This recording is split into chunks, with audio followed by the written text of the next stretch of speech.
Vice प्रिन्सिपलशी थोडं भांडण झालं.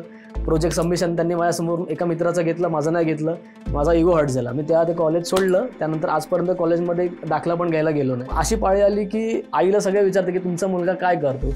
आईकडे सांगायला प्रश्नच म्हणजे उत्तरच नव्हतं की काय सांगू मी आता लोकांना. नमस्कार, मी निहार निर्मला नंदकिशोर तांबडे. आज तुम्ही सर्व मला फेटे बांधणारा कलाकार म्हणून ओळखतात, पण ह्याच्या आधीचा निहार कसा होता, त्याच्या आयुष्यात काय काय म्हणजे मी काय काय गमावलं आणि आज काय काय कमवतोय, आज तो सर्व प्रवास मी तुमच्यासोबत आज इथे शेअर करायला आलोय. सर्वात आधी जोश टॉकच्या संपूर्ण टीमला माझे त्यांच्या सर्वांचे खूप खूप आभार. माझ्या आयुष्यातला प्रवास थोडा खडतर झाला तो माझ्या वडिलांच्या मृत्यूनंतर. घरी मी आणि आई दोघेच होतो. वडिलांच्या मृत्यूनंतर मी 7वीला असल्यानंतर अभ्यासामध्ये बराच फरक पडला आणि 7वीला मी एका विषयामध्ये नापास झालो. नापास झाल्यानंतर पुन्हा 7वीत बसलो. तिथून अभ्यास व्यवस्थित चालू ठेवला आणि त्याचबरोबर वडिलांच्या मृत्यूनंतर मी मार्केटमध्ये जॉर्डन नावाचा एक पेन यायचा. तो पेन करून पण विकले. त्यावेळेस तो पेन 10 रुपयाला एक पेन होता आणि त्यावेळेस ते दिवसाला मला 60 ते 70 रुपये पगार होता. आणि हे सगळं होत असताना साईड बाय साईड मी गणपतीच्या कारखान्यामध्ये पण काम करत होतो. गणपतीची कला पण शिकलो, कारण हा पण वारसा मला माझ्या आजोबांकडून आलेला आहे.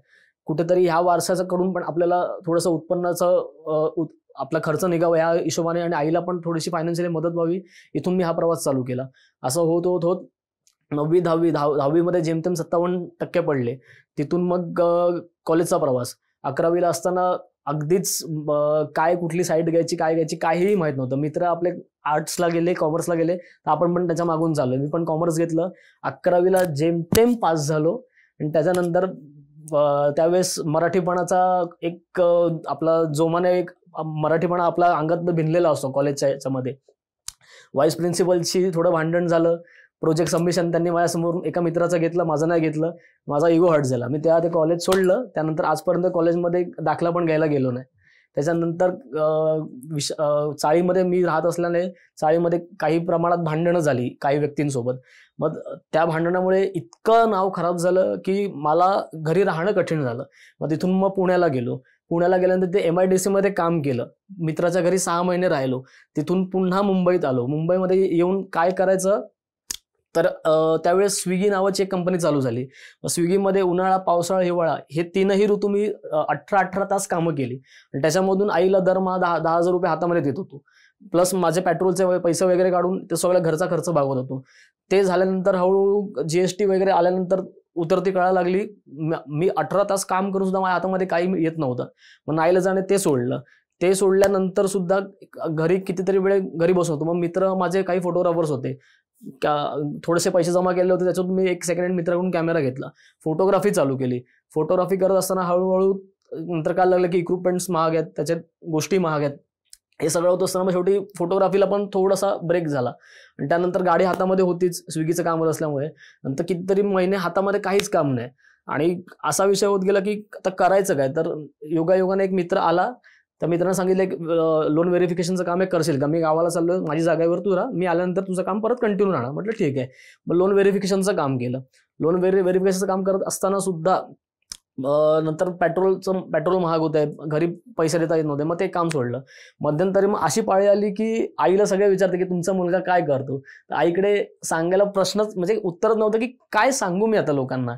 आणि आयुष्यामध्ये एक माझा मित्र रूपक मोरे, त्याच्या फॅमिलीचा बिझनेस असल्यामुळे त्याच्याशी कनेक्टेड होतो. फेटा हा विषय काय आहे हे मला 9वीला माझ्या मित्राकडून माहिती पडलं. त्याच्या फॅमिलीचे शॉप्स होते तिकडे. त्यांच्यासोबत जाऊन हळूहळू फेटे कसे बांधले जातात हे सगळं बघितलं. हे सगळं बघत असताना पहिली ओळख त्यांच्या दुकानात झाली. फेट्याचं कापड कसं असतं, काय असतं. आणि कालांतराने मग त्याला बोललो की मला पण थोडंसं शिकव म्हणून. आणि शिकवता मग थोडासा हात बसला. आता प्रत्येक वेळी कोणाचं डोकं अवेलेबल नव्हतं. मग गुडघ्यावरती फेटा बांधला. गुडघा कमी पडल्यानंतर हेल्मेट घातलं. हेल्मेटमध्ये फेटा बांधायला शिकलो. असं करता मग अशी वेळ आली की जेव्हा त्याच्यासोबत लग्न समारंभात जातोय तेव्हा लहान मुलं यायची. लहान मुलांच्या डोक्यावरती फेटा बांधायचो. मग त्याच्यामुळे हात साफ झाला. आणि लोन व्हेरिफिकेशनचं काम करत असताना जस्ट ते काम सोडलं होतं आणि एक सुबोध भावेंचा एक शो आला, जय जय महाराष्ट्र माझा नावाचा, सोनी मराठीवरती. मग तिथे त्यांचा फेटा थोडासा मला खटकला. तिथून तो खटकल्यानंतर सोशल मीडियाचा हातात आपल्या असल्यामुळे मला जे वाटलं ते मी सुबोधदादांना त्या मेसेजद्वारे सांगितलं की तुमचा फेटा मला आवडला नाही तर मी येऊन बांधतो. कुठल्याही मानधनाची अपेक्षा न करता मी तिथे गेलो, त्यांना फेटा बांधला, प्रोडक्शनला, चॅनलला सर्वांना फेटा आवडला आणि अशा पद्धतीने माझी सुरुवात झाली इंडस्ट्रीमध्ये. आणि आज मग त्यानंतर जय जय महाराष्ट्रानंतर पावनखिंड हा चित्रपट आयुष्यामध्ये आला, त्याच्यामधून बऱ्याच गोष्टी शिकायला मिळाल्या. ह्या गोष्टी शिकत असताना फेट्याचं वैविध्य माहिती पडलं आणि आधीच्या वर्षांमध्ये जेव्हा माझ्या आयुष्यात त्या जी भांडणं झाली त्या गोष्टींमुळे काही लोक माझ्याशी बोलतही नव्हती, माझं तोंडही बघत नव्हती. आज तीच माणसं माझ्यासोबत येऊन माझ्यासोबत फोटो काढतायत, माझे ऑटोग्राफ्स घेत आहेत. हे सगळं होत असताना नंतर कळायला लागलं की आपण जेव्हा एक नाव कमवतोय आणि आपण मोठमोठ्या लोकांसोबत कामं करतोय, हे लोकांना खूप वेगळ्या प्रमाणात दिसतंय. तर ह्याचा कुठेतरी फायदा आपल्याला करता आला पाहिजे. आणि हा फायदा करून घेण्यासाठी म्हणून फेटा ह्या विषयाला खूप लोकांच्या डोक्यात अजून न्यूनगंड आहे. तो न्यूनगंड दूर करण्यासाठी माझं नाव किंवा माझा चेहरा लोकांना एक फेटा आर्टिस्ट म्हणून जर दिसतोय आणि त्याच्यामधून आपण व्यवसाय करू शकतोय, तर आपण ह्या गोष्टीचा फायदा का नाही घ्यावा. आणि त्या सेलिब्रिटींची कामं करत असताना लोक खूप आदराने आणि प्रेमाने बोलायला लागली, खूप मान द्यायला लागली, माझे सत्कार सोहळे व्हायला लागले. हे होत असताना लोकांकडून प्रेम मिळायला लागलं आणि आईची मान कुठेतरी उंचावर गेली. आणि अशाच एका वेळेस अजय अतुल जे मोठे संगीतकार आपल्या मराठी संगीत क्षेत्रामध्ये यांचं खूप मोठं नाव आहे, त्यांनी फेट्याचं कौतुक इंडियन आयडल मराठीमध्ये केलं. आयुष्यात अशी एक चांगली घटना घडली की इंडियन आयडल मराठी या संगीत कार्यक्रमामध्ये मला फेटे बांधण्यासाठी बोलवलं गेलं.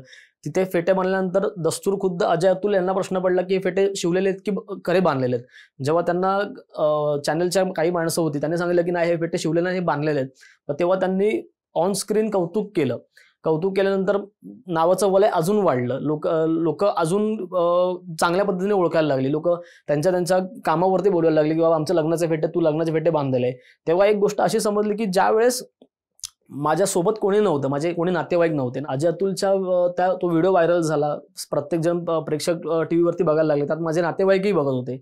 पण त्यावेळेस नंतर असं एक गोष्ट निदर्शनास आली की वडील जेव्हा आजारी होते, वडील व्यसनाधीन झाल्यामुळे आजारी पडले, त्यांना कावीळ झाली, कावीळ अंगात भिनली, वडिलांची त्यामुळे डेथ झाली. त्यामुळे जे नातेवाईक होते ते फक्त तेवढ्यापुरते मर्यादित राहिलेले.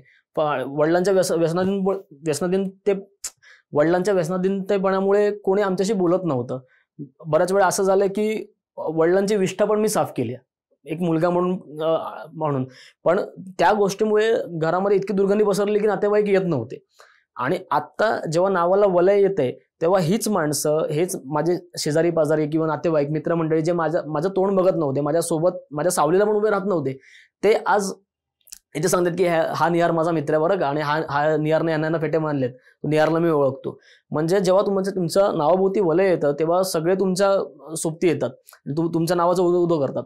पण जेव्हा तुमचा वाईट काळ असतो, तुमची परिस्थिती खडतर असते, तेव्हा तुमच्या सोबत आणि तुमच्या पाठीमागे कोणीही नसतं. तेव्हा फक्त तुम्हाला आणि तुम्हालाच तुमच्यासोबत उभं राहायचंय. त्याच्यासाठी तुमचं मनोधैर्य आणि तुमची विल पॉवर ही खूप महत्वाची असते. माझे वडील जेव्हा एक्सपायर झाले त्यानंतर माझं मनोबळ पूर्ण खचलेलं, मी काय करू मला कळत नव्हतं. तेव्हा जॉर्टरचे पेन विकले, त्याच्यामध्ये पण मला दिवसाला एक 10 रुपयाचा दुपारचा जेवणासाठी 10 रुपये मिळायचे, त्याच्यामध्ये पण त्यांना 1 रुपया परत करायचो, 9 रुपयाचं खायचो. हा प्रामाणिकपणा पण आपला त्या कामामध्ये कळत होता. त्या समोरच्याला माझा तोही प्रामाणिकपणा कळला, त्याने जबाबदाऱ्या अंगावर दिल्या आणि आज तोच प्रामाणिकपणा घेऊन मी आज तुमच्या सगळ्यांसमोर येतोय. आणि त्याच प्रामाणिकपणाने काम करण्यामुळे मी आज जे काही नाव कमवतोय हे एका अर्थी त्या प्रामाणिकपणामुळे सुद्धा मिळतंय. त्यामध्ये माझी मेहनत आहेच, नो डाऊट. पण आपण आपल्या कामाशी, आपल्या तत्वांशी किती प्रामाणिकपणे काम करतोय हे अख्खं जग बघत असतं तुम्हाला. सो तुम्ही जेव्हा ते काम करता ते जितकं होईल तितकं मनाने करा, खऱ्या मनाने करा. कुठल्याही प्रकारचे हे मी कशाला करू, हे मला येत असं तरी मला थोडे याचे पैसे मिळतात, प्रत्येक गोष्ट पैशाशी निगडीत करून नाही चालत. पैसा हा तुमच्या पोटा पाण्यासाठी महत्वाचा आहेच, पण त्याही व्यतिरिक्त तुम्हाला जो मान मिळतो ना, त्या मानामुळे तुमचं पोट जास्त भरणं महत्वाचं आहे. पैसा फक्त तुमच्या पोटाची भूक काही मिनिटांसाठी थांबवतो, पण तो जो मान मिळणार त्यामुळे लोक तुम्हाला 100 वर्ष लक्षात ठेवणार आहे की असा कोणतरी एक व्यक्ती होता ज्याने असं काम करून त्याची एक लेवल सेट करून ठेवली. माझ्या आयुष्यामध्ये अनेक वळण आली, काही माइलस्टोन आले, ज्याच्यामुळे माझी पूर्ण लाईफ युटर्न झाली. आणि हे करत असताना आजूबाजूची माणसं कशी बदलतात, म्हणजे कधी कधी आपण म्हणतो की माणसं सरड्याप्रमाणे हा माणूस अंग बोलतोय, त्या प्राण्यांची उपमा देणं पण एका पॉइंटला असं होतं की कशाला त्या प्राण्याचा मी अपमान करू, त्या माणसांना ती उपमा देऊ. अशी कित्येक माणसं आपल्या आजूबाजूला असतात जी फक्त आपलं नाव, आपलं ऐश्वर्य, आपल्याला मिळत असलेला पैसा, फक्त यांच्यावर लक्ष असतं. आपण किती प्रामाणिकपणे काम करतोय ह्याला लोकांना त्यांच्याशी काहीही घेणं देणं नसतं. तुम्ही कसे आहात, तुम्ही कसे खऱ्या आयुष्यात आणि तुमच्या प्रोफेशनल आयुष्यामध्ये तुम्ही कसे आहात हे खूप लोक जवळून बघत असतात. त्यामुळे तुम्ही जे आत आहात तेच तुम्ही बाहेर राहा. जो स्टॉकच्या माध्यमातून आज मी तुमच्या समोर इथे आहे, तुम्हाला हेच सांगू इच्छितो की तुमच्या घरची परिस्थिती कशीही असू दे, तुमच्या मागे आर्थिक पाठबळ असो वा नसो, त्याने काही फरक नाही पडत. तुमच्या आयुष्यामध्ये चांगले बोलणारी माणसं पण येतात, वाईट बोलणारी माणसंही येतात. त्यांना तुम्हाला किती तोंड द्यायचंय, त्यांच्या शब्दाला किती प्रतिशब्द करायचंय हे तुम्ही ठरवायचं. तुम्ही ह्या सगळ्या गोष्टी करत असताना तुमची आत्मशक्ती, तुमची विल पॉवर किती महत्वाची आहे त्याची ढाल बनवून तुम्ही अख्ख्या जगाशी लढू शकता.